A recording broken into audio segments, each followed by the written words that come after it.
আসসালামু আলাইকুম। আজকে আমরা রসায়ন চ্যাপ্টার 3 চ্যাপ্টার 7 এর লেকচার 2 নিয়ে আলোচনা করব।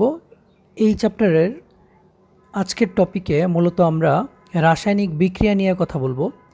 রাসায়নিক বিক্রিয়া, যে রাসায়নিক বিক্রিয়া টোটাল কয় প্রকার হয় সেটা নিয়ে আজকের আমাদের ক্লাস।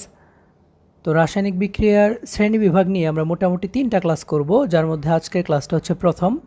3টা ক্লাসে আমরা 3টা ভিন্ন ভিন্ন টপিকের উপরে বেস করে যে রাসায়নিক বিক্রিয়াগুলো ভিন্ন ভিন্ন হয় সেটা জানার চেষ্টা করব। তো চলো আমরা শুরু করি। শুরুতেই আমরা জানি যে যখন কোনো কিছুর শ্রেণী বিভাগ করা হয়, শ্রেণী বিভাগের জন্যে আমাদের কিছু ফ্যাক্টর থাকে। হ্যাঁ, যে কোনো কিছুর শ্রেণী বিভাগ করার জন্য আমাদের ফ্যাক্টর থাকে। যেমন তোমার কাছে যদি 10টা মানুষ থাকে, আমি যদি বলি যে 10টা মানুষকে তুমি বিভিন্ন দলে ভাগ করো, 5টা দল বা 2টা দলে ভাগ করো, তখন আমাকে বলে দিতে হবে যে তাদের কিসের উপর ভিত্তিতে তুমি ভাগ করবে। হয় বয়স, না হয় উচ্চতা, না হয় তাদের ঠিকানা। এই জিনিসগুলোর উপর ভিত্তি করে মূলত আমরা কি করি, কোনো একটা বিষয়কে শ্রেণী বিভাগ করি। তো এইগুলোকে বলতেছি আমরা ফ্যাক্টর। তো এরকম রাসায়নিক বিক্রিয়াকে শ্রেণী বিভাগ করার জন্য আমাদের মোটামুটি 3টা ফ্যাক্টর আছে বা 3টা বিষয় আসে। সেগুলো হচ্ছে রাসায়নিক বিক্রিয়ার দিক, রাসায়নিক বিক্রিয়ার তাপের পরিবর্তন এবং ইলেকট্রন আদান প্রদান।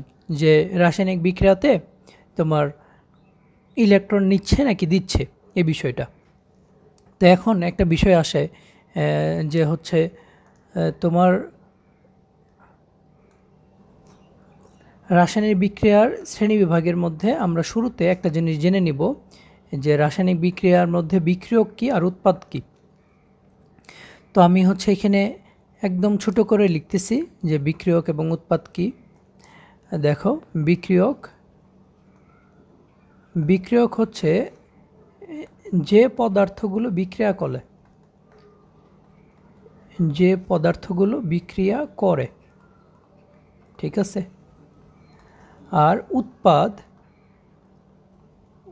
হচ্ছে যে পদার্থগুলো উৎপন্ন হয়।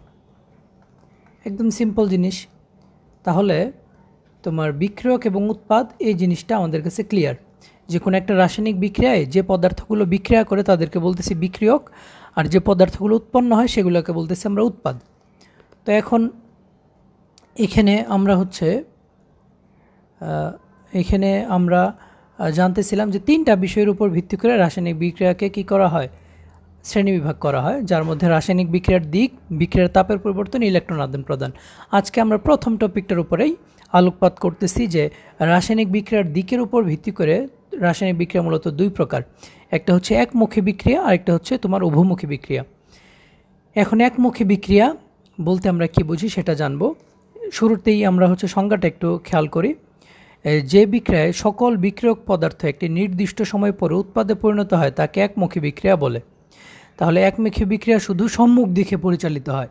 যেমন তোমার কাছে একটা বিক্রিয়ক পদার্থ আছে A + B, এরা বিক্রিয়া করে C উৎপন্ন করতেছে। এখন তুমি দেখো, এরা যেহেতু বিক্রিয়া করতেছে এদেরকে আমি কি বলতেছি, বিক্রিয়ক, আর এটা হচ্ছে উৎপাদ। তাহলে এই বিক্রিয়াতে কি হবে, শুধুমাত্র বিক্রিয়ক পদার্থ উৎপাদে পরিণত হবে। এটাকে বলতেছি আমরা একমুখী, কারণ এটা জাস্ট একটা দিকে যাচ্ছে, বাম দিক থেকে ডান দিকে অথবা সম্মুখ দিকে। এই জন্য এটাকে বলতেছি আমরা একমুখী বিক্রিয়া। যেমন আমরা এক্সাম্পল হিসেবে দেখতে পারি পটাশিয়াম ক্লোরাইডকে তুমি যদি তাপ দাও তখন কি হয়, এটা পটাশিয়াম ক্লোরাইড এবং অক্সিজেন উৎপন্ন করে। তাহলে এখানে তুমি দেখো একটা পদার্থ জাস্ট একদিকেই যাচ্ছে না, যে বিক্রিয়ক থেকে উৎপাদে পরিণত হচ্ছে। এই বিক্রিয়াটাকে আমরা কি বলবো, একমুখী বিক্রিয়া। এরকম আরেকটা বিক্রিয়া যদি আমরা দেখি যে ক্যালসিয়াম কার্বনেট, এটাকে তুমি তাপ দিলে calcium oxide plus carbon dioxide তৈরি হয়।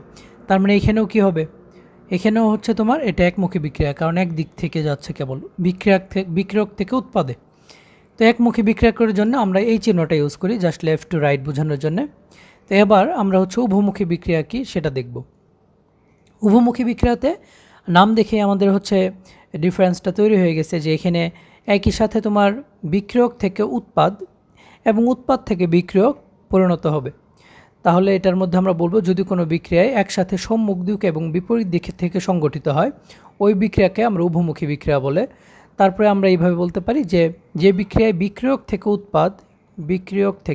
উৎপাদ এবং একই সাথে উৎপাদ থেকে বিক্রিয়কে পরিণত হয় সেই বিক্রিয়াটাকে আমরা বলতেছি উভমুখী বিক্রিয়া। এরকম একটা এক্সাম্পল হচ্ছে তোমার হাইড্রোজেন এবং আয়োডিন, এই দুইটা বিক্রিয়া করে হাইড্রোজেন আয়োডাইড তৈরি করে। এটা হচ্ছে একটা উভমুখী বিক্রিয়া, মানে এই বিক্রিয়াটা যখন শুরু হয় তখন বাম পাশের পদার্থগুলো কী করে, বিক্রিয়া করে ডান পাশের পদার্থ উৎপন্ন করে। যখনই ডান পাশের পদার্থটা উৎপন্ন হয় তখন এখান থেকে আবার বাম পাশের পদার্থগুলোকে পরিণত করতেছে। এটা কন্টিনিউয়াস প্রসেস, এটা লেফট টু রাইট যাচ্ছে, একই সাথে রাইট টু লেফট। ঠিক আছে, তো আজকের ক্লাসে আমরা বুঝতে পারছি যে রাসায়নিক বিক্রিয়া দিকের উপরে কয় ভাগে বিভক্ত করা যায় এবং সেগুলো কী কী। তো আশা করি আজকের ক্লাসটা তোমাদেরকে কাজে দিবে। আজকের ক্লাসে এ পর্যন্তই। ইনশাল্লাহ নেক্সট ক্লাসে আমরা বিক্রিয়ার যে দিকের অন্য একটা বিষয়, মানে হচ্ছে রাসায়নিক বিক্রিয়া তাপের পরিবর্তন, সেটা নিয়ে আমরা কথা বলবো ইনশাল্লাহ। আল্লাহ হাফেজ, আসসালামু আলাইকুম।